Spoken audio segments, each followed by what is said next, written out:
Hi, July 30 brand new day release ആവുന്നതിന് മുമ്പ് MCU-യുടെ 8 മുഴുവൻ കഥയാണ് നമ്മളിപ്പോൾ പറഞ്ഞുകൊണ്ടിരിക്കുന്നത്. So welcome to second chapter, homecoming. So civil വാറിന് ശേഷം സ്പൈഡർമാന്റെ ആദ്യത്തെ സോളോ മൂവിയാണ് Spiderman home come.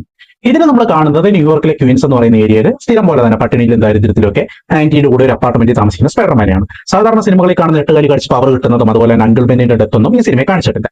So cinema തുടങ്ങുമ്പോൾ തന്നെ പീറ്റർ പാർക്കറിന് ഒരു 15-16 വയസ്സുണ്ട്. പുള്ളി ഹൈസ്കൂളിൽ പോവുകയാണ്. എല്ലാ സിനിമകളിലെയും പോലെ തന്നെ പുള്ളിക്ക് അവിടെ ഒരു ബെസ്റ്റ് ഫ്രണ്ട് ഉണ്ട്, ഒരു ക്രഷ് ഉണ്ട്.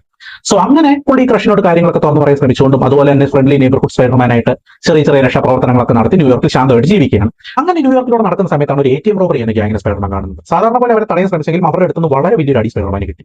സോ അവർ യൂസ് ചെയ്യുന്ന ടെക്നോളജീസ് ഒക്കെ വളരെ മോഡേൺ ആണെന്ന് മനസ്സിലാക്കി ഇത് ടോണി സ്റ്റാർക്കിനോട് റിപ്പോർട്ട് ചെയ്ത സമയത്ത് ടോണി സ്റ്റാർക്ക് അതിന് വലിയ പ്രാധാന്യം കൊടുക്കുന്നില്ല. ഈ കാര്യം ഇവിടേക്ക് ഞങ്ങൾ അന്വേഷിക്കാമെന്ന് ടോണി സ്റ്റാർക്ക് പറയും. അതിന് സ്പൈഡർമാൻ തൃപ്തി തോന്നുകയും ചെയ്യുന്നില്ല. നമ്മൾ എന്തെങ്കിലും ചെയ്ത് ആശാന്റെ അടുത്ത് കഴിവ് തെളിയിക്കണം എന്നുള്ള ആഗ്രഹമായിട്ട് സ്പൈഡർമാൻ ഈ ഗ്യാങ്ങിനെ പിന്തുടരുകയാണ്. ശരിക്കും ഈ ഗ്യാങ്ങിന്റെ കഥ തുടങ്ങുന്നത് 2012 അവഞ്ചേഴ്സ് സമയത്താണ്. അന്ന് ഭൂമിയിലേക്ക് വേണം ചിറ്റാരി ആർമി പാർട്ടിക്കിൾസ് റിമൂവ് ചെയ്യാനൊക്കെ ആയിട്ട് ഒരുപാട് കമ്പനികൾക്ക് ഗവൺമെന്റ് കോൺട്രാക്ട് കൊടുത്തിരുന്നു. അതിലൊരാളായിരുന്നു അഡ്രിയൻ ഡൂംസ്. പക്ഷേ അഡ്രിയൻ ഡൂംസ് ഈ ജോലി ചെയ്തുകൊണ്ടിരിക്കുന്ന സമയത്താണ് ഗവൺമെന്റ് പുതിയൊരു ഓർഗനൈസേഷൻ ഇതിനു വേണ്ടി കൊണ്ടുവരുന്നത്, DODC. സോ DODC വന്നതോടെ പുള്ളിയുടെ കോൺട്രാക്ട് നഷ്ടപ്പെടുകയും പുള്ളിക്ക് ഭീമമായ നഷ്ടം സംഭവിക്കുകയും ചെയ്തു. സോ തന്നെ പറ്റിച്ച് ഗവൺമെന്റിനെതിരെ പ്രതികാരം ചെയ്യാനായിരിക്കണം പുള്ളി കയ്യിലുണ്ടായിരുന്ന ഏലിയൻ ടെക്നോളജീസ് ഒക്കെ വെച്ച് ഒരുപാട് വെപ്പൺസ് ക്രിയേറ്റ് ചെയ്യുകയും അത് വിൽക്കാനും അത് ഉപയോഗിച്ച് കൊള്ള നടത്താനും ഒരു ഗ്യാങ്ങിനെ ഫോം ചെയ്യുകയും ചെയ്തു. അതിന് പുള്ളി ഭയങ്കര ടെക്നോളജിക്കൽ അഡ്വാൻസ് ആയിട്ടുള്ള ഒരു ഫ്ലൈയിങ് സൂട്ട് ക്രിയേറ്റ് ചെയ്തു. അതുകൊണ്ട് തന്നെ പുള്ളി എല്ലാവരും വൾസർ എന്ന് വിളിച്ചു. സോ സ്പൈഡർമാൻ ഈ വൾസർ ഗ്യാങ്ങിനെ ട്രാക്ക് ചെയ്യുകയും വൾസറുമായിട്ട് ഫേസ് ടു ഫേസ് വരികയും ചെയ്തു. പക്ഷേ വൾസർ പുള്ളിയെ നേരെ തൂക്കിയെടുത്ത് ആകാശത്തുണ്ടായി താഴേക്ക് ഇട്ടു. കാരണം സൂട്ടിൽ ഒരു പാരഷൂട്ട് ടോണി സ്റ്റാർക്ക് നേരത്തെ സെറ്റ് ചെയ്തിരുന്നതുകൊണ്ട് അളിയനന്ന് ചത്തില്ല. പക്ഷെ എന്നിട്ടും ടോണി സ്റ്റാർക്ക് പറഞ്ഞു നീ ഇവരുടെ പുറകെ പോകരുതെന്ന്. പക്ഷേ സ്പൈഡർമാൻ കേൾക്കുന്നില്ല. സോ അങ്ങനെ സ്പൈഡർമാൻ മനസ്സിലാക്കിയാണ് ഇവർ ന്യൂയോർക്കിൽ ഒരു ഫെറിയിൽ ജങ്കാർ പോലത്തെ വലിയ ബോട്ടിൽ വെച്ച് ഒരു ഡീൽ നടത്തുന്നുണ്ട്. അവിടെ ചെല്ലുന്ന സ്പൈഡർമാൻ ഈ വൾസർ ഗ്യാങ്ങിൽ തമ്മിൽ ഫൈറ്റ് ഉണ്ടാവുകയും അങ്ങനെ വൾസർ ഗ്യാങ്ങിൽ ഒരാളുടെ വെപ്പൺ കൊണ്ട് ഈ ഫെറി ഭയങ്കരമായിട്ട് നശിക്കുകയും രണ്ടായിട്ട് വളർന്നു പോവുകയും ചെയ്യുക. സോ സ്പൈഡർമാൻ അതിനെ ജോയിൻ ചെയ്ത് പിടിക്കാൻ വേണ്ടി സ്പൈഡർമാൻ ട്യൂബിലെ പോലെ ശ്രമിക്കുന്നുണ്ടെങ്കിൽ നടക്കുന്നില്ല. അപ്പോൾ അവിടെ എത്തുന്ന ടോണി സ്റ്റാർക്ക് ഈ ഫെറിയിലുള്ള എല്ലാവരും സേവ് ചെയ്യണം. പക്ഷേ സ്പൈഡർമാൻ ഈ ഒരു ഇമ്മച്ചുവർ ആയിട്ടുള്ള ബിഹേവിയർ ടോണിക്ക് സഹിക്കാൻ പറ്റുന്നില്ല. സോ പുള്ളി സ്പൈഡർമാനോട് ദേഷ്യപ്പെടുകയാണ്.